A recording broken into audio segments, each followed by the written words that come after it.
What's up, First Thing First listeners? It's your boy Shay Sharp, co-host of FS1's Undisputed. I wanted to tell you about my new podcast, Club Shay Shay, where we always do something before two something. Each week, I sit down with a guest for a drink and conversation, and as host and proprietor of Club Shay Shay, I've welcomed in esteemed guests such as Snoop Dogg, Floyd Money Mayweather, LeVar Ball, Isaiah Thomas, just to mention a few. Whether I'm talking to an athlete, a musician, an actor, or a lifelong friend, Club Shay Shay is a place where people share inspiring and motivational stories about their journeys to prominence. The new episode drops every Monday on Apple Podcasts, Spotify, or wherever you get your podcasts. Subscribe to Club Shay Shay now and make sure you never miss a new episode. Now, back to First Things First. First things first, Nick's got a new edition of his NBA player pyramid. I'm sure we'll have zero issues with it whatsoever. Why is Kevin Stefanski confident we'll see a better Baker Mayfield this coming season? And Dak Prescott, rumored to be close to 100%. Not there yet, though. What does that mean for the Dallas Cowboys? Good Wednesday morning, everyone. Welcome to First Things First. Jenna Wolfe alongside Nick Wright, Brandon Marshall, Kevin Wilds. Nick, Super Bowl again for the Cowboys? You had them high up last year. Yes. I don't think I can go out on that limb once again. I don't think I can go out on that limb again, Jenna. Do it. Do it, Nick. It's a shaky limb.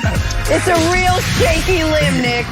All right, we'll get to that in a bit. We got to start with the Lakers and the Suns. Phoenix was hot coming in. They were hot going out like acid wash jeans. Suns doing it despite losing Devin Booker. He was tossed in the third.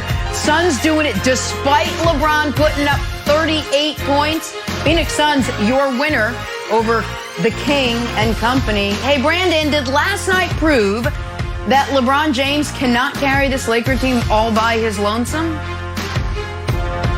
To some, I mean, but for others who were being honest knew that it was impossible for LeBron to carry this team, the team that took the floor last night, to a championship. You know, look, LeBron James is awesome. He's great, but he can't do it alone. You know, we know they didn't have AD, they didn't have Gasol, they didn't have Kuz, and it wasn't enough. You got a team, a red-hot team, probably the hottest team in the NBA right now in the Suns. They have something to prove. They haven't been to the playoffs in 10 years or so. And you have two guys who are on a mission to change that narrative right now. So they had to have this game. For them to elevate and go to another level, they had to have it. Yesterday I said, look, Nick, if LeBron don't drop 50, they're not going to win this game because he didn't have the help. So for them to win this game, LeBron had to drop 50. He dropped 38. He came up 10 points short, and that was the reason why, because he didn't have the help. So they need all the help they can get moving forward when they get healthy from these guys. Hopefully they can get healthy and they come back and they can actually contribute and help this boy out. So I must admit, yesterday when Brandon said, if LeBron doesn't score 50, the Lakers can win, or the Lakers can't win, I'm glad I was off camera because I will admit, I rolled my eyes a bit. I was like, come on, man. That's such a ridiculous statement to make. He has to score 50 for them to win. But then he scores 38 and they lose by 10. And I'm like, well, 38 plus 10, that's 48. So technically, I guess he needed 49 last night for them to win. Brandon was absolutely right about last night's game. And I'll tell you the moment I knew the Lakers were in trouble. When the first guy off the bench was Jared Dudley, I said, oh, boy, this could be a long night for my Lakers. It's going to be a tough night. And I like Duds, and he's a great media guy, a great leader, but it shouldn't exactly be in your immediate rotation when you're fighting at the moment for the 2 seed in the Western Conference. With that said, Wilds, I do think a lot of this is concern trolling. Almost like concern cosplaying with the Lakers. Can they win the title without Anthony Davis? No. Now, I do think they could win the West without Anthony Davis. I do think they could beat these Suns in a series, the Clippers, and certainly the Jazz without AD. But in the finals, you would either need AD to guard Embiid, to guard Giannis, or you would need AD scoring to counteract the net. So I don't think they could win the championship without him, even though I think they could get there. But he's not going to be gone. Like, nobody thinks Anthony Davis is not going to be back shortly after the All-Star break. So is this a championship team without Anthony Davis? I think Wiles thinks that. Are they?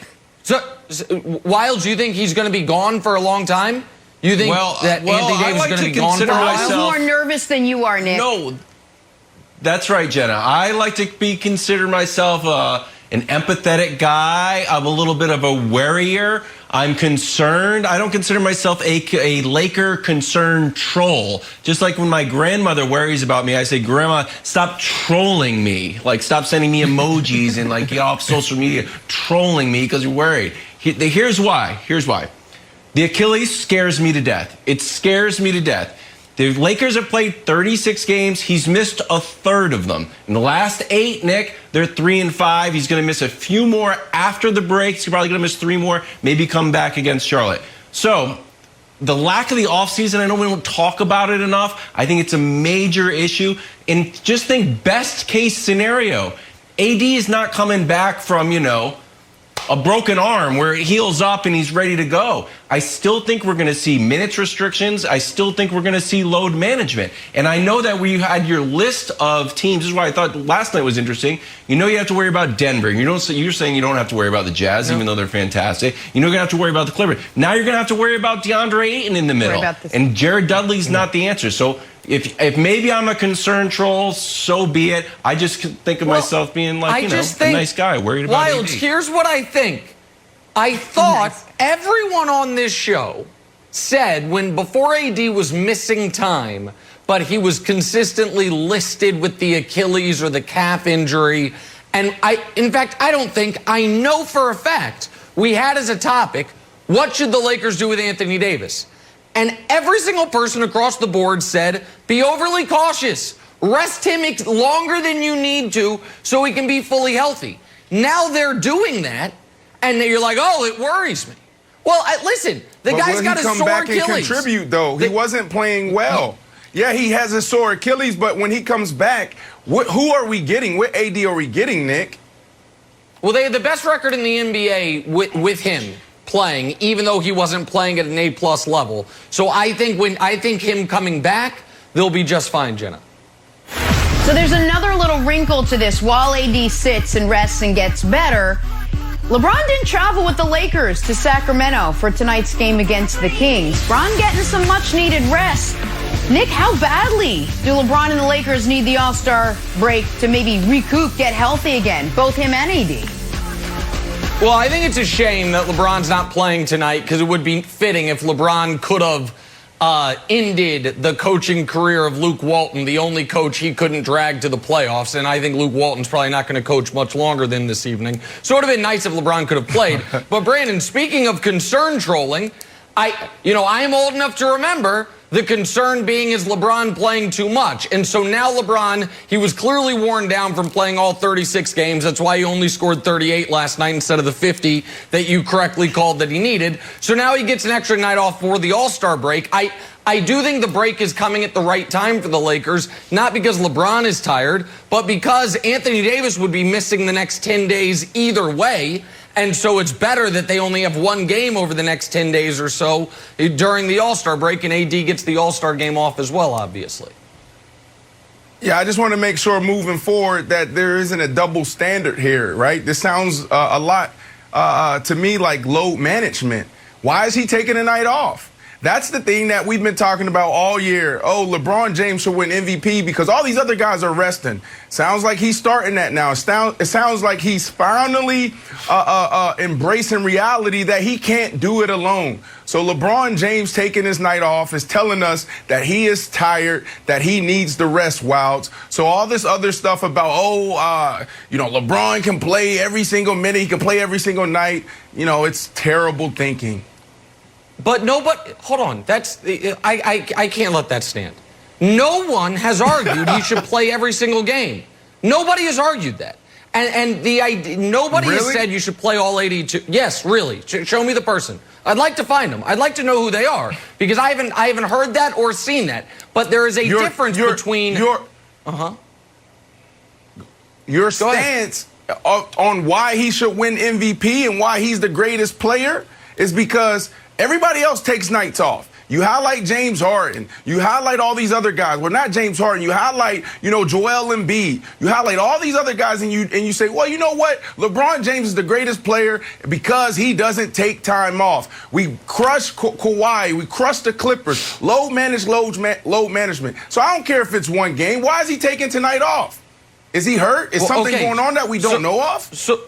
So two things. One is, the reason I say LeBron is the greatest player is because LeBron is the greatest player. It's because he's better at basketball than anyone who's living or has ever lived. That's actually why he's the greatest player. But there is to act like there is not a drastic difference between a guy who is going to play, call it 97% of his team's games, and a guy who might play 82% of his team's games is intellectually dishonest. I have said, I can't speak for anyone else, all year and for multiple years that it is not smart for most guys to try to play 82 of 82. That playing 76 to 78 games makes sense.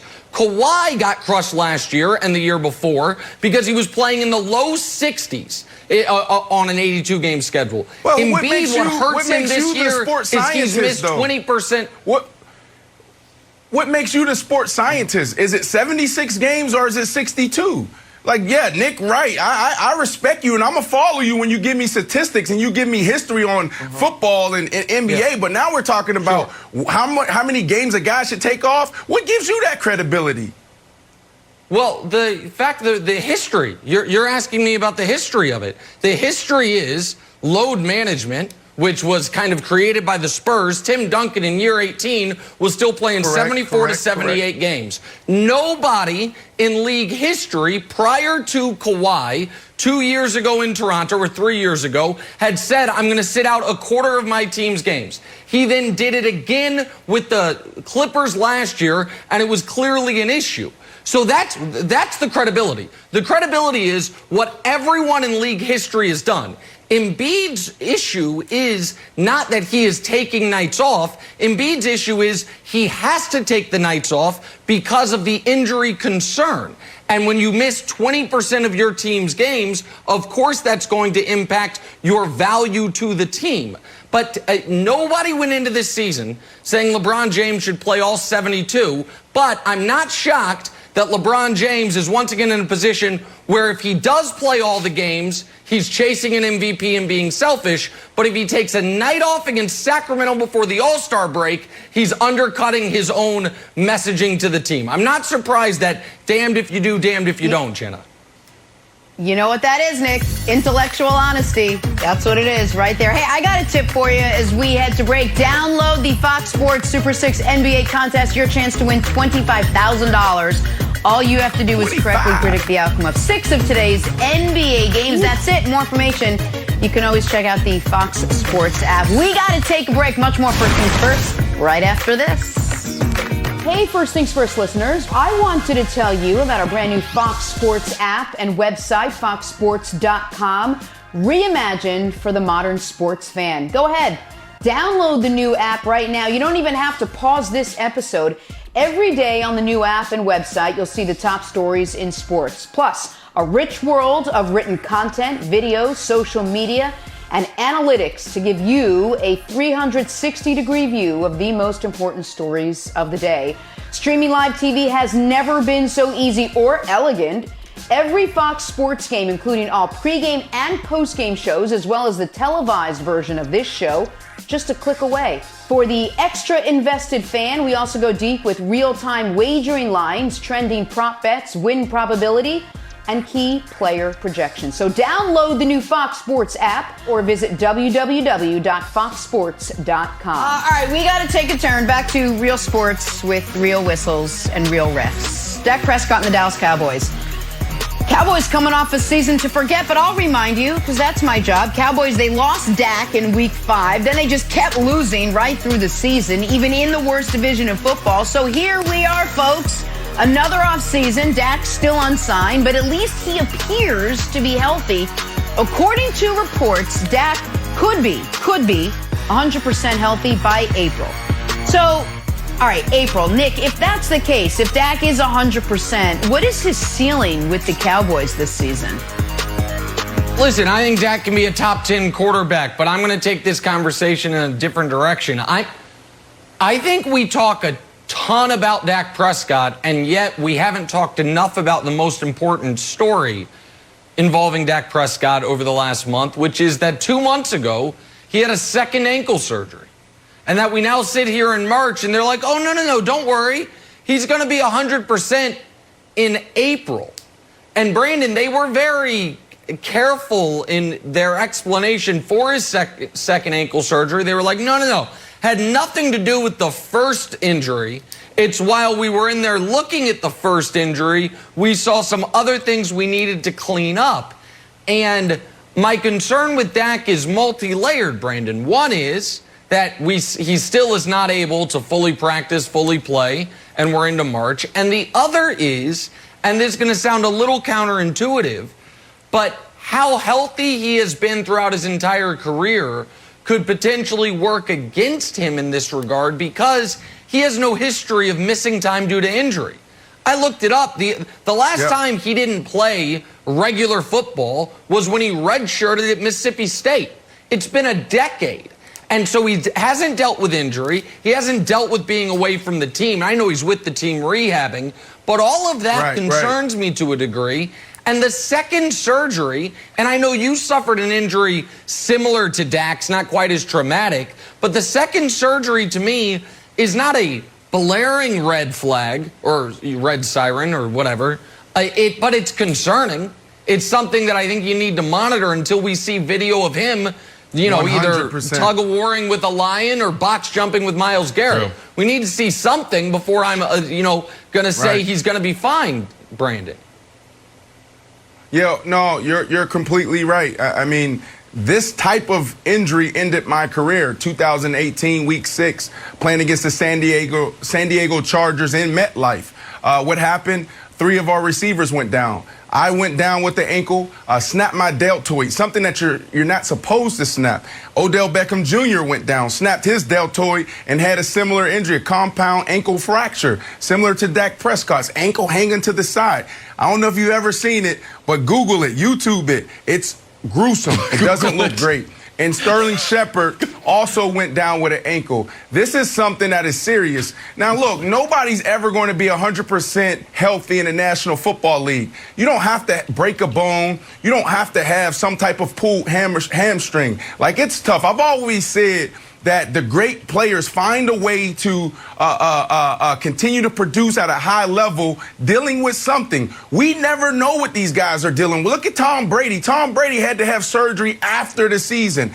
These guys played through these injuries. So I'm not concerned about Dak long term, but it is something for us to talk about because what happens is everything, your mechanics change. And as a player, you have to figure out, how do I now drop back with my ankle feeling a little off, or now I'm a little stiffer in this area. So Dak has to go through that process. Will he be back on the field and to his new norm, his new 100%? Yes. But what the process now is, all right, it feels a little different. Now what I need to do. But to answer your question, Jenna, as far as the ceiling for him, I think the sky's the limit. For him as an individual, I mean, the guy, he was leading his offense before he went down, before Logan Ryan on the left side pulled him down and you saw this ankle snap. He was leading his offense to, 497 yards a game? It was unbelievable what he's doing. The only thing he had to tweak and change was the ball security. He was turning the ball over a couple times. But this team is not good enough to go to a Super Bowl. Now, they can be given a division, they can go in there wilds and they can win a division, but they're going to be out of the playoffs after the first week. Oh, I said, yeah, I don't think so, Brandon. If he's 100%, and I'm going to take him at his word or at the doctor's word, if he comes back 100%, he's going to be great. And I see a lot of reports out there that he can't get paid because he's a good quarterback. He's not great. And I'm like, all right, well, let's just stop thinking about this in a fictitious way. Let's say, like, oh, is he as good as Patrick Mahomes? Like, well, I don't know. And like, oh, is he as good as prime Peyton Manning? Or let's get in a DeLorean. Is he as good as Bart Starr? Like, who cares? I don't care. When you look at the Cowboys' upcoming schedule, the large majority of the time, he's the best quarterback on the field. He's better than whoever Philly's going to put out there. He's better than Danny Dimes. He's better who's Washington's ever going to put out there. Then what else you got? All right, you're better than Derek Carr. You're better than Drew Lock. You're better than who else they play? Oh, Patrick Mahomes. You're not better than Patrick Mahomes. You're not better than Patrick Mahomes. Then you got the Saints. He's not better Don't than know who they're Patrick Mahomes, playing. sure. You're better than Matt Ryan. Right. You're better than Teddy B. It's questionable about Brady. Sure. And then you got Kyler.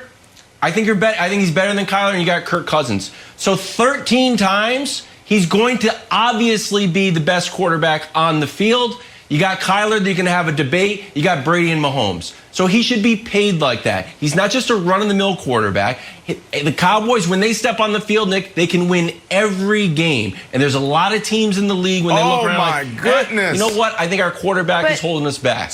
They can win every game. But Go ahead, Jenna. Nick, we can't just be the only. Yes, he passes our eye test. The Cowboys watch him day in and day out. They've seen every second of video when he practices, when he's on the field, and when he plays.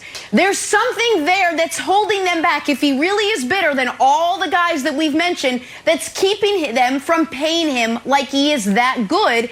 I don't know if they don't think he's going to be 100% back, or if they don't think the ceiling or the sky's the limit for him. But there's some disconnect from the way seemingly we see Dak Prescott to the way the Dallas Cowboys see Dak Prescott. Well, I think the disconnect is they underestimated his negotiating strength.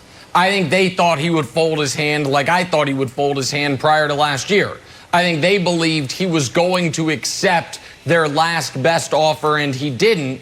But I do think Wildes brings up an interesting point, which is if there's 8 quarterbacks better than Dak in the NFL, and that's just a round number essentially, but you only play 3 of them next year, then the Cowboys could be really well positioned. The problem, and I think this gets to Brandon's point, is you're going to play a bunch more of them once you win the division and get to the playoffs. Like, you might be able to, because of the way the schedule falls, you have your division, there's no quarterbacks, there's 6 games. You have the NFC South, which all of a sudden seems to have question marks at quarterbacks for the Saints, question mark at quarterback for the Panthers. We know who the quarterback for the Bucs and the Falcons are going to be. It's like, okay, well, now there's 8 games. Derek Carr, now we're at 9 games. You can go up and down the list and say, okay, yeah, we have the best quarterback in 3 out of 4 games we play, but does that apply at all once you get to the postseason? I think that's Brandon's concern. I think all of us right now, Brandon, are probably going to pick the Cowboys to win their division, but there's other issues, and that's not even to talk about the other side of the football for Dallas, which was a total mess last year. Yeah, well, it depends on who the Redskins get at quarterback, because it could easily be their division. I love everything outside of that quarterback position. Washington football team. Excuse me there. But back to this Cowboys team, where I was like, yeah, Dak Prescott, he showed us.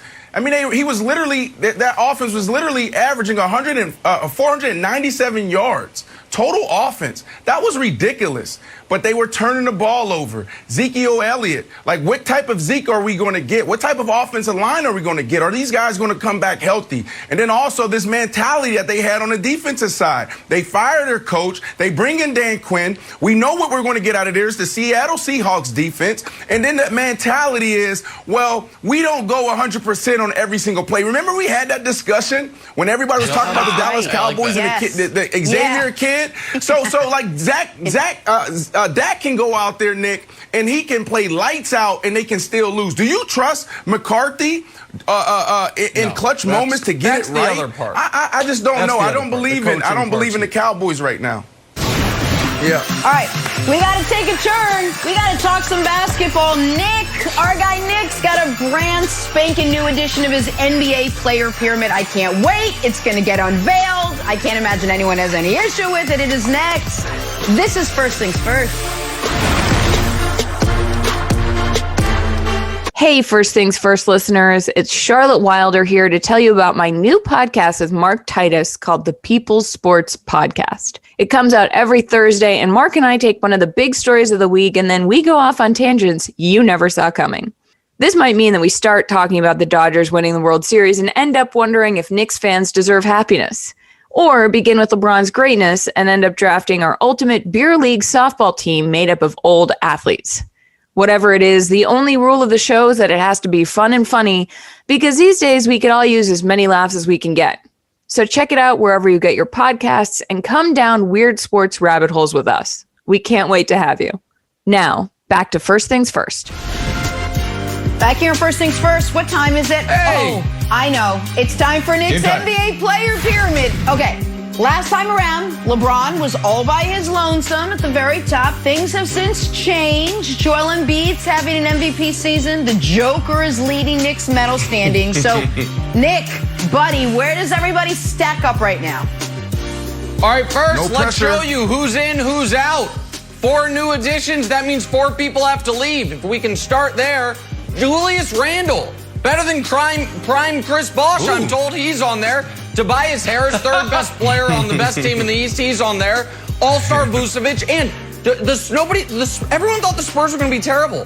DeMar DeRozan's been excellent. He gets on there. Jeremy Grant, you're on the worst team in basketball. You're out. Karl Anthony Towns and Drew Holiday. It's more COVID reason, but you haven't played enough. And I'm going to admit something before we show the pyramid. Clint Capella should have never been on the pyramid. I don't know what I was thinking. Someone should have stopped me. I just got drunk on his 20 rebound games. It was an embarrassment. Sorry, Clint, you never should have been there, but you're gone now forever. Now show the latest pyramid, please. Forever. We'll quickly go through the bottom row. You see Trae Young, All-Star Sabonis. You see Ja Morant. Ja Morant was off the pyramid before last night, but he got himself back on with 35 points. Go up a level. Oh, did Jason Tatum drop? Jason Tatum did drop. He and Jaylen Brown, they're next to each other. You're on a bad team. You have 2 All-Stars. You can't be higher up the pyramid. Zach LaVine, though, rising. Quickly rising. Zach LaVine deserving All-Star. Next level, Paul George. He had to fall a little bit. Paul George, by the way, back-to-back playoff games for Paul George. I don't know if you saw last night, 1 for 7 in the 4th quarter after his 0 for late in the game this weekend. Paul George dropped a bit. Defensive Player of the Year, Ben Simmons, he's rising. Rudy Gobert also rising. Donovan Mitchell fell a bit. Why? They're winning a lot. Donovan Mitchell, Rudy Gobert, Mike Conley. Because Mitchell is he's the best player on the team, but he and Rudy, it's neck and neck, so they're on the same level. Now we can zoom in. I think we can zoom in, or we got to go another level. Zion keeps moving up the charts. Kyrie Irving, Brandon demanded I move him up the charts. He did. Anthony Davis, he wasn't playing great on offense, and now he's hurt. He has to move down. So who moves up? The Joker. He moves on up. Steph continues to play great. And this is hard. Like these top 4 rows, what do you do? James Harden skyrocketed up the charts. Hey, you might be ineligible for league MVP, James Harden, but you are eligible to potentially be a level 2 pyramid guy. We'll see if you keep up this pace. Luka's kicking butt. And then Joel Embiid took Luka's spot on the 2nd tier. Kevin Durant, you might be like, he's barely played this year. Yeah, but it's an emeritus spot for him. He was playing so well before he got hurt. And obviously, LeBron's the best player in the league. So, Brandon, I listened to you on Kyrie. I listened to you on Harden. Thank you. I can't imagine you have any possible issue. I got rid of Clint Capella like you demanded. So, perfect pyramid, quick segment, move on. What do we got? All right, so we have 3 things here, Nick. We have 1 major issue and 2, things that we need to have a conversation about. Okay. You look at Steph and you look at Luka. Has Luka really earned that spot over Steph? I don't think so. So that's 1 issue. The second issue is you got Joel Embiid at the top, but I'll get there later. The second issue is really Donovan Mitchell, man. Come on, bro. Like how do you have a super talent on the best team in the NBA and you moved him down? That makes no sense to me. So I would like to have a conversation there. And then the biggest thing and the major issue is the top, LeBron James. Can we have this discussion? Yeah. What anybody start throwing rocks at me? All right, let's have the discussion. Joel Embiid is the best player on the planet right now. He's the most dominant player on the planet right now. I mean, this is a dude. He's 7 feet tall. He's shooting lights out from three. He's had some down games the last couple of games, but then also from the field, he can do everything. This is Olajuwon in his prime. This dude can do everything. Handle the ball. He's playing defense. He can score from anywhere on the court, and the numbers don't lie. I know you're a numbers guy. I'm not, but when you look at it, you can't ignore it. He's dominating these categories over LeBron James. So yes, LeBron James, he's the baby GOAT. There's Jordan, and then there's LeBron. LeBron can potentially pass Michael if he continues this for another couple years. But at the end of the day, we're talking about right now. What have you done for me right now? Yeah. And I got to put Joel Embiid up there. So I'll go out on that limb. No one else in America wants to do it. And I'll say it. Joel Embiid is the most dominant player in the NBA, so he should be at the top of your pyramid. Okay, let me address that. Let me focus here on that. So Joel Embiid, unlike James Harden, is a legitimate MVP candidate, and one could argue MVP leader. In fact, he was the MVP leader very briefly last week, and then he had 3 straight games shooting 30% or worse from the field, and he dropped down a bit. But there are 2 numbers that you did not show on your fancy statistical side-by-side.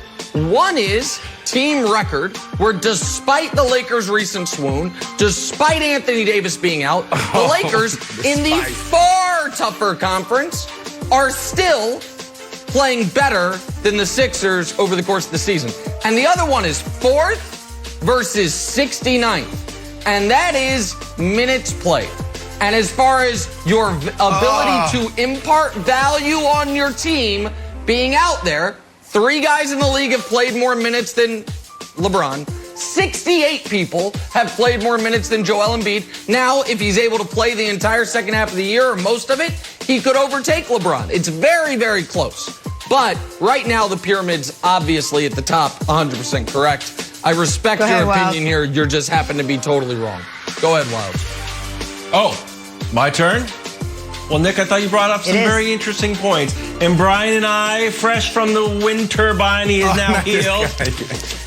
Have our new petition. I thought he landed the Joker up 1 tier. And I'll tell you who I'm going to move down. Spoiler alert. It's your largest adult Slovenian son. Okay, here's the reason why I want to move the Joker up. Last night, head-to-head matchup between Giannis and Joker. And guess what happened? Historic triple-double. Threw up his 50th triple-double. Only Wilt and Oscar have been faster to get to 50 triple-doubles. That's the Joker. Reason number 2, highest PER in the league. So you can look at points, you can look at rebounds, you can say Embiid's doing all this. The fact of the matter is the Joker has the highest PER in the league. Reason number 3, water polo assists. It's my favorite little anecdote that he used to play water polo, and that's what makes him such a great passer.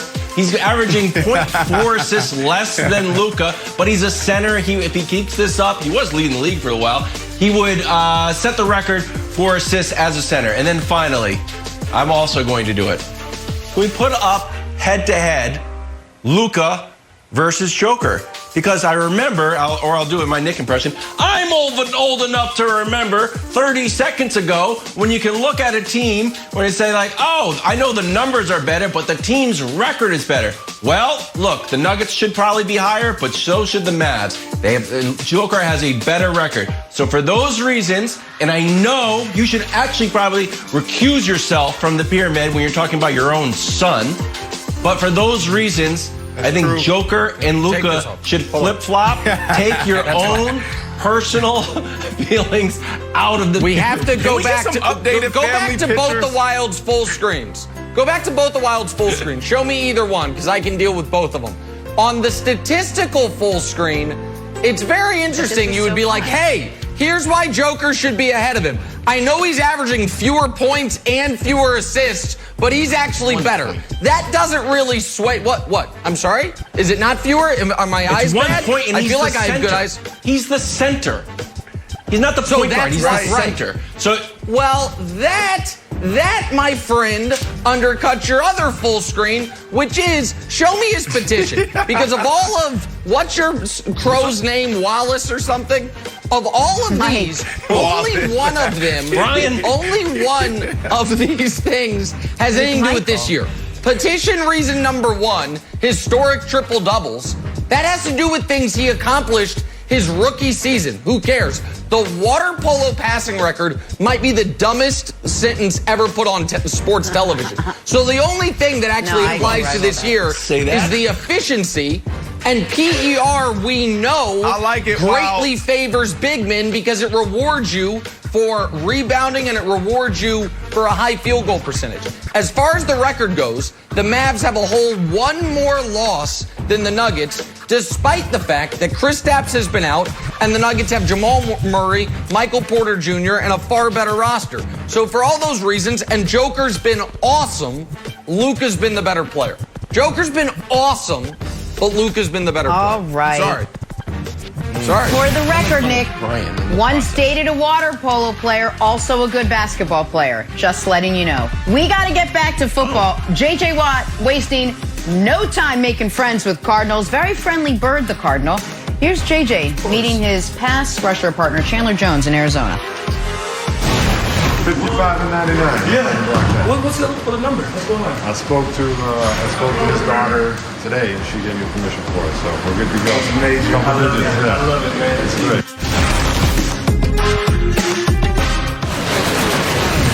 On Sunday, the best season ever continues in Las Vegas as the NASCAR Cup Series looks to put on a show out in Sin City. The action heats up 3:30 Eastern on Fox and the Fox Sports Let's app. go. Time now for Drawing a Blank. Saints, the end. Cam Jordan making it clear. If Russell Wilson comes to New Orleans, the Saints will win a Super Bowl. I feel like they should just get Russell Wilson to New Orleans and then they'd win a Super Bowl. No brainer. But Brandon, Cam Jordan saying Russ is the missing piece to a Saints Super Bowl is blank. Wow, full court press. You got the mayor after Russ. Now Cam's coming out. This is flawless logic. He's absolutely right. I love Dennis Allen in that defense. They always start off the season slow, and then they hit their stride at the midway point, and they go from one of the worst defenses statistically to one of the best and dominant. So I love that side of the ball. And then on the offensive side, I was one of the guys before the season, or maybe the only guy before the season, to say that the New Orleans Saints will probably win in division and get to the playoffs and implode. Why did I say that? Because Drew Brees, I love Drew Brees. We need to give him his flowers. He's great. He's one of the best to ever do it. Respect the man. But the last couple years, how you guys approach things on the offensive side has held this team back. It's too predictable. Teams know they're not going to take those shots. Teams know they can't really open it up. It's going to go to 41 and 13. That's their offense. If you insert a guy like this with his leadership and his ability to throw the ball all over the field and then also escape the pocket, I truly believe he would be the missing piece that they've been waiting for to get back to the Super Bowl. Excuse me, Nick. Brandon, I appreciate all that, but this is driving me crazy. Folks, this is not make-believe salary cap. It's a real thing. And I hate to be the Debbie Downer, but the Saints have as good of a chance of trading for Russell Wilson as the Lakers do of trading for Kevin Durant. It's 0%. We can't, this is talk radio. Hey, I got a question for you, Nick. Why don't the Chiefs go ahead and pick up Khalil Mack and Von Miller this offseason? I think it would both. It's impossible. It can't happen. Stop talking about it. It's Wilds. I'm mad Russ put him on the list because he should know it can't happen. There's no way to make this work. It's 0%. Ooh, that's a nice little buried take you had in there. If Russ wants more say in the personnel decisions, maybe you should pay more attention to cap rather than put the Saints on your list. Yeah. I went with 2022. That's a good point. because I view this as Tom Brady's putting his house up for sale and then playing the full year, kind of unhappy. The season ends, and he's like, we'll see what happens. I'll talk to Mr. Kraft, a.k.a. I'm out of here. So I feel like Russ is going to stay in Seattle, and they're going to have a gap year with Mr. Winston here, who's been working very hard with these green things. I don't know what's going on, but he's working hard.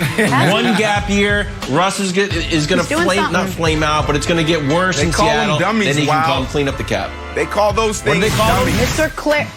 Mr. Clairvoyant, Kevin Wildes. I like it. Green things. Let's talk to Deshaun Watson. J.J. Watt talked about his former quarterback, said yesterday, quote, "The one thing I want for Deshaun is for him to be happy." Brandon, Deshaun would be happiest on the blank.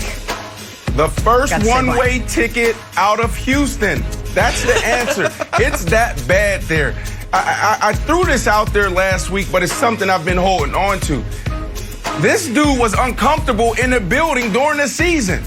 This guy, why did they bring in Josh McCown? They brought in Josh McCown so he can fill the void and stand in the gap between Deshaun Watson and coaching and the management and ownership. That's what they did. So this dude would be excited to get out of Houston. And I don't know if he really cares if it's the Miami Dolphins or if it's the Jets. I think he's just ready to go. Now, the best landing spot, I believe, like if he wants to go win right now, there's two spots that he can win right now. That's the Miami Dolphins, teams that are in the market, and potentially San Francisco 49ers. 49ers keep flirting with quarterbacks. That's go my out take. there, You gave your one way out of Houston. Take it off Brandon. Okay. Stop talking. You gave one way out of Houston. 49ers is the answer. We know he'd be happy anywhere by evidence by the fact that he'd go to the Jets. If you'll go to the Jets, you'll go anywhere outside of the CFL. But the best spot for him is the Niners. Great offensive line, great coach, healthier defense next year. They don't like their quarterback. The Niners is the right answer. Brandon, stop stealing all the takes. You can't just have all the takes. You got to leave some of the takes. I love that. I love it. Just take it. Let's go. See, I like the Niners too. Free up Jimmy G to come back to New England. I said Dolphins with an asterisk. Dolphins with an asterisk because the other sneaky big news, defensive captain Kyle Van Noy, who they just signed away from the Patriots last year, just released, up and released, cap casualty, COVID, the cap went down about $10 million, so Kyle Van Noy's released. So I thought that Deshaun could go hang out with Brian Flores, awesome coach, this is sort of the Tom Brady system, great defense. Then go Kyle Van Noy's out of there, headed back to New England, hopefully knock on this kind of foam plaster stuff we have here. So I still think Dolphins, but I'm missing Kyle Van Noy, so I'm putting an asterisk on it. You know what else slid around yesterday? That's not the right word. Josh McCown released by the Texans. So maybe it will be Deshaun. Who knows? On to Baker Mayfield now.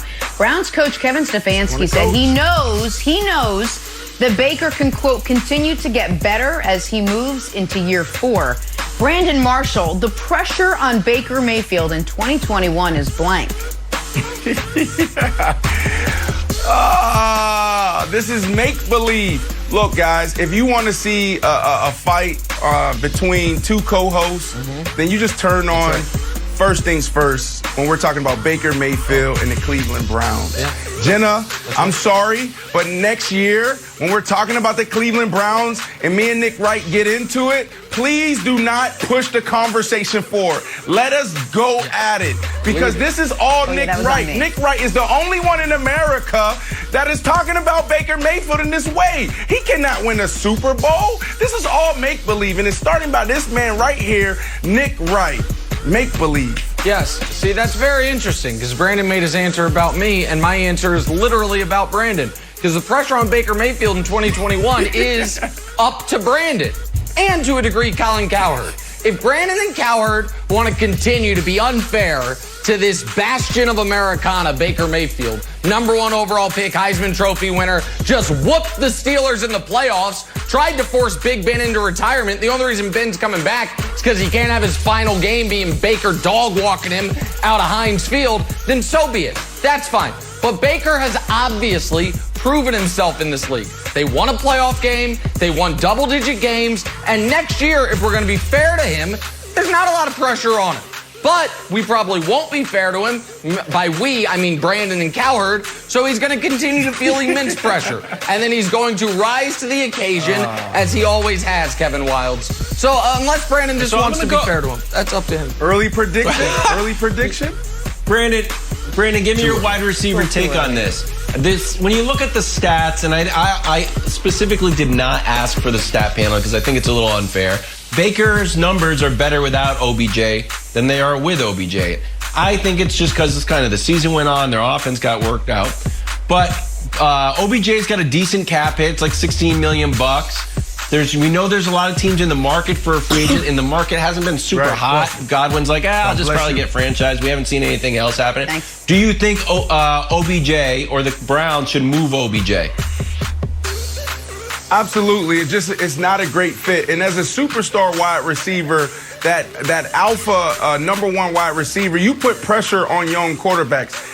It came a point in my career where I couldn't even talk to the quarterbacks in pregame. I knew the backup quarterbacks throwing me the ball, they were so rattled that they thought they were going to be perfect. They were throwing the damn balls in the stands. So I was like, all right, let me just tell these guys it's okay. You know, so I think that's what's happening in Cleveland is that Baker is like, that's OBJ. I got to be perfect. And that's why it's not working out. And that's why they should move on. OBJ to the Packers. That's right. I like That's the move. That's the move, something. Brandon. There's something I right love there. On to hoops now. The Houston Rockets owner announced yesterday the team's planning to retire James Harden's number 13 in the future. Beard back in Houston for Nets Rockets. That's tonight. First time back in H-Town since the trade. Brandon, the reception for James Harden in his return will be blank. I mean, I'll be quick here. Is this even a discussion? This is going to be abysmal. I mean, they love him. They're talking about they're going to retire his jersey. But the way he left, you know, they need to boo him. He needs to get one solid boo before they start cheering on him and putting his jersey in a rafter. Abysmal. I actually think it's going to be better than expected. I think that the Rockets understand. I mean, they've lost 11 in a row. They're going to get annihilated tonight. They know that.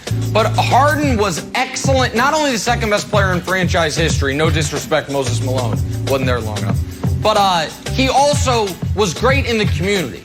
J.J. Watt got all the headlines after Hurricane Harvey for raising money. James donated $1 million of his own money. And he was great in the community, and he stays involved in that community.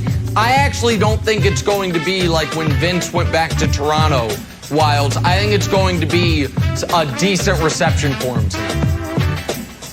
Okay. Hakeem Olajuwon was good, too. I feel like you forgot about him. Harden's better than Hakeem Olajuwon? That's why I said second best player. All right. That's why I said second best player, Wildes. No, you said disrespect to you're saying Moses I thought you were saying Moses. Okay, Yeah, all right, there that's you what I go. got confused Yeah, by. yeah. I'm sorry. Now I'm corrected. We're going to edit that in the post. I think it's Wall lockdown. I'd like to see a John Wall lockdown. Like, even if the Rockets lose the game, this is a bigger game for John Wall than it is for James Harden. I'd like to see Wall just come out, show that he's still got it, and just try to like hold James Harden to under 20 points. Just like would be a nice move for John Wall to really sort of circle this one. I want it to happen. I'm rooting for John Wall. You want something badly enough. Put it on your vision board. Back here talking Dak Prescott now in the NFL. What is his ceiling if Dak Prescott's 100% healthy? The rumor is he will be very soon. It's next. This is First Things First. Your vision board. Back here, First Things First, we're talking Dak Prescott now. Cowboys coming off a season they'd like to forget. I'm going to remind you, though, they lost Dak Prescott in Week 5. Then they just kept losing right through the season, even in the worst division in football. So here we are, another offseason with Dak unsigned. But at least it appears like Dak's healthy. According to reports, he could be 100% healthy by April. Nick, if that is the case, if Dak is 100%, what is his ceiling with this Cowboys team? I think they can be really good. I won't pick them to go to the Super Bowl like I did last year because all that time, what did Mike McCarthy, Brandon, you told me about it. He lived in a barn in Appleton, Wisconsin, and he crunched numbers, and those numbers maybe was an abacus, and maybe that barn didn't have good ventilation because it didn't really help. So McCarthy, the defense wasn't very good, so I can't pick them to go to the Super Bowl no matter how good I think Dak's going to be. But I want to go to the if in Jenna's sentence. So I'm going to kind of throw a bit of a curveball.